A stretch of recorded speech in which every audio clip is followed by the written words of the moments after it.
ਸਤਿਗੁਰੂ ਕਹਿੰਦੇ ਨੇ ਮਨੁੱਖ ਦਾ ਸੁਭਾਅ ਬਣਿਆ ਹੋਇਆ ਹੈ।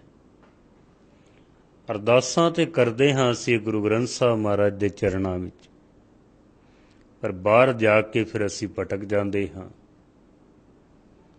ਮਹਾਰਾਜ ਸੱਚੇ ਪਾਤਸ਼ਾਹ ਜੀ ਕਹਿੰਦੇ ਨੇ, ਅੰਤਰ ਅਗਨ ਬਾਹਰ ਤਨ ਸਵਾ, ਗਲ ਪਾਥਰ ਕੈਸੇ ਤਰੇ ਅਥਾਹ। ਬਾਹਰੋਂ ਤੂੰ ਬੜਾ ਸੋਹਣਾ ਬਣਿਆ ਹੋਇਆ, ਬੜੇ ਸੋਹਣੇ ਤੂੰ ਕੱਪੜੇ ਪਾਏ ਹਨ, ਬੜੀਆਂ ਸੋਹਣੀਆਂ ਦਸਤਾਰਾਂ ਸਜਾ ਲਈਆਂ ਹਨ, ਬੜੇ ਸੋਹਣੇ ਤੂੰ ਧਾਰਮਿਕ ਸ਼ਿੰਗਾਰ ਕੀਤੇ ਹਨ, ਪਰ ਅੰਦਰ ਤੇ ਤੇਰੇ ਅਗਨ ਭਰੀ ਹੋਈ ਹੈ। ਬਾਹਰੋਂ ਕੁਝ ਹੋਰ ਹਾਂ ਤੇ ਅੰਦਰੋਂ ਕੁਝ ਹੋਰ ਹਾਂ। ਸਤਿਗੁਰ ਕਹਿੰਦੇ ਨੇ, ਜਿਨ ਮਨ ਹੋਰ ਮੁਖ ਹੋਰ ਸੇ ਕਾਂਡੇ ਕੱਚਿਆਂ। ਉਹ ਕੱਚੇ ਮਨੁੱਖ ਨੇ ਜਿਹੜੇ ਅੰਦਰੋਂ ਕੁਝ ਹੋਰ ਨੇ ਤੇ ਬਾਹਰੋਂ ਕੁਝ ਹੋਰ ਹਨ, ਜਿਹੜੇ ਕਦੀ ਇੱਥੇ ਮੱਥਾ ਟੇਕਦੇ ਨੇ, ਕਦੀ ਉੱਥੇ ਮੱਥਾ ਟੇਕਦੇ ਨੇ, ਕਦੀ ਉਹਦੇ ਅੱਗੇ ਹੱਥ ਫੈਲਾਉਂਦੇ ਹਨ, ਕਦੀ ਉਹਦੇ ਕੋਲੋਂ ਦੁਆਵਾਂ ਮੰਗਦੇ ਹਨ।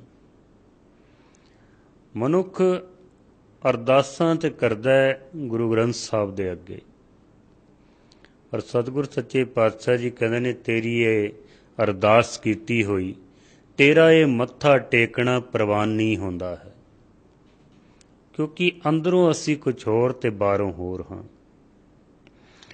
ਕਈ ਵਾਰ ਅਸੀਂ ਗੁਰੂ ਗ੍ਰੰਥ ਸਾਹਿਬ ਦੇ ਅੱਗੇ ਮੱਥਾ ਟੇਕਦੇ ਹਾਂ, ਅਸੀਂ ਦੇਖਦੇ ਹਾਂ ਕੋਈ ਸਾਹਮਣੇ ਮੱਥਾ ਟੇਕਦਾ ਹੈ, ਫਿਰ ਇਸ ਪਾਸੇ ਆ ਕੇ, ਫਿਰ ਪਿਛਲੇ ਪਾਸੇ ਜਾ ਕੇ, ਫਿਰ ਇਸ ਪਾਸੇ ਆਉਂਦਾ ਹੈ, ਸਾਹਮਣੇ ਆ ਕੇ ਫਿਰ ਮੱਥਾ ਟੇਕਦਾ ਹੈ, ਆਪਣੀ ਜਗ੍ਹਾ 'ਤੇ ਬਹਿਣ ਲੱਗਿਆਂ ਫਿਰ ਮੱਥਾ ਟੇਕਦਾ ਹੈ, ਪਰ ਫਿਰ ਵੀ ਗੁਰੂ ਗ੍ਰੰਥ ਸਾਹਿਬ ਮਹਾਰਾਜ ਮੱਥਾ ਟੇਕਣਾ ਪ੍ਰਵਾਨ ਨਹੀਂ ਕਰਦੇ ਹਨ। ਪਤਾ ਕਿਉਂ ਨਹੀਂ ਕਰਦੇ ਹਨ? ਕਿਉਂਕਿ ਸਤਿਗੁਰ ਕਹਿੰਦੇ ਨੇ, ਅੰਦਰਲਾ ਤੇਰਾ ਹਿਰਦਾ ਤੇ ਝੁਕਦਾ ਹੀ ਨਹੀਂ ਹੈ। ਅਪਰਾਧੀ ਦੂਣਾ ਨਿਵੇਂ ਜਿਉ ਹੰਤਾ ਮਿਰਗਾਹੇ। ਅਸੀਂ ਝੁਕਦੇ ਤੇ ਹਾਂ ਬਾਰ-ਬਾਰ, ਮੱਥਾ ਟੇਕਦੇ ਹਾਂ ਅਸੀਂ ਬਾਰ-ਬਾਰ, ਪਰ ਅੰਦਰੋਂ ਸਾਡਾ ਮੱਥਾ ਟੇਕਦਾ ਨਹੀਂ ਹੈ, ਅੰਦਰਲਾ ਸਾਡਾ ਕਿਧਰੇ ਹੋਰ ਹੁੰਦਾ ਹੈ। ਮਹਾਰਾਜ ਕਹਿੰਦੇ ਨੇ, ਸੀਸ ਨਿਵਾਈਏ ਕਿਆ ਥੀਏ, ਜਾਂ ਹਿਰਦੇ ਕੁਸੁੱਦੇ ਜਾਏ। ਮੱਥਾ ਟੇਕਣ ਦਾ ਤੇਰਾ ਕੋਈ ਲਾਭ ਨਹੀਂ ਹੈ ਜਦੋਂ ਅੰਦਰੋਂ ਤੇਰਾ ਮੱਥਾ ਨਹੀਂ ਟਿਕਦਾ ਹੈ। ਅਸੀਂ ਬਾਹਰੋਂ ਤੇ ਬੜੇ ਸੀਸ ਝੁਕਾਉਂਦੇ ਹਾਂ, ਬਾਰ-ਬਾਰ ਮੱਥਾ ਟੇਕਦੇ ਹਾਂ। ਦਸਵੇਂ ਪਾਤਸ਼ਾਹ ਕਹਿੰਦੇ ਨੇ, ਸਿਜਦੇ ਕੀਏ ਅਨੇਕ ਤੋਪਚੀ ਕਪਤ ਭੇਸ, ਪੋਸਤੀ ਅਨੇਕ ਦਾ ਨਿਵਾਵਤ ਹੈ ਸੀਸ ਕੋ। ਕਈ ਵਾਰ ਬੰਦਾ ਮੱਥਾ ਟੇਕਦਾ ਹੈ, ਪਰ ਇਹਦਾ ਮਤਲਬ ਇਹ ਤਾਂ ਨਹੀਂ ਕਿ ਪ੍ਰਮਾਤਮਾ ਮੱਥਾ ਟੇਕਣਾ ਸਾਡਾ ਪ੍ਰਵਾਨ ਕਰ ਲੈਂਦਾ ਹੈ। ਸਤਿਗੁਰ ਸੱਚੇ ਪਾਤਸ਼ਾਹ ਜੀ ਬਖਸ਼ਿਸ਼ ਕਰ ਰਹੇ ਹਨ ਕਿ ਡੰਡੌਤ ਬੰਧਨ ਅਨਕ ਵਾਰ, ਡੰਡਵਤ ਪ੍ਰਣਾਮ ਕਰ, ਡੰਡਵਤ ਮੱਥਾ ਟੇਕ। ਕਿਵੇਂ? ਆਪਣੇ ਇਸ ਮਨ ਨੂੰ ਡੰਡੇ ਦੀ ਤਰ੍ਹਾਂ ਬਿਲਕੁਲ ਸਿੱਧਾ ਕਰਕੇ ਫਿਰ ਤੂੰ ਮੱਥਾ ਟੇਕ। ਭਗਤ ਧੰਨਾ ਜੀ ਨੇ ਕੇਵਲ ਇੱਕੋ ਹੀ ਵਾਰੀ ਮੱਥਾ ਟੇਕਿਆ, ਪਰਮਾਤਮਾ ਸਾਹਮਣੇ ਆ ਕੇ ਬਹਿ ਗਿਆ।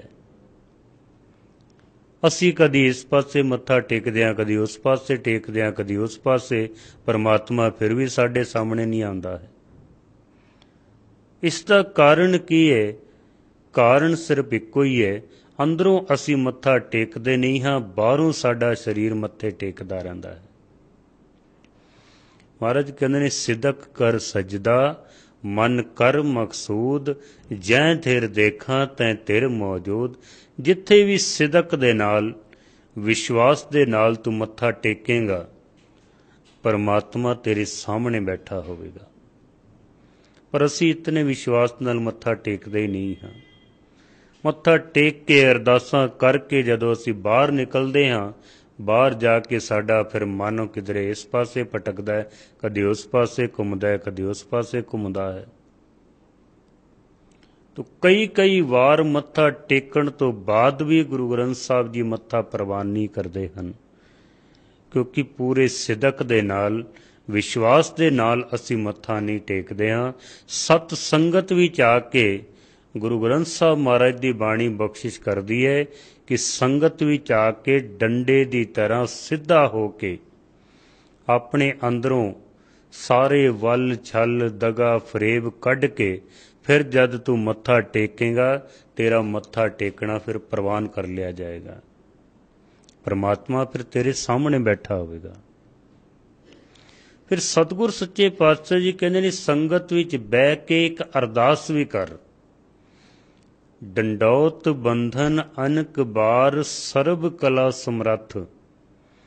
ते एक अरदास करनी है केड़ी, डोलन ते राखो प्रभु नानक दे कर हथ।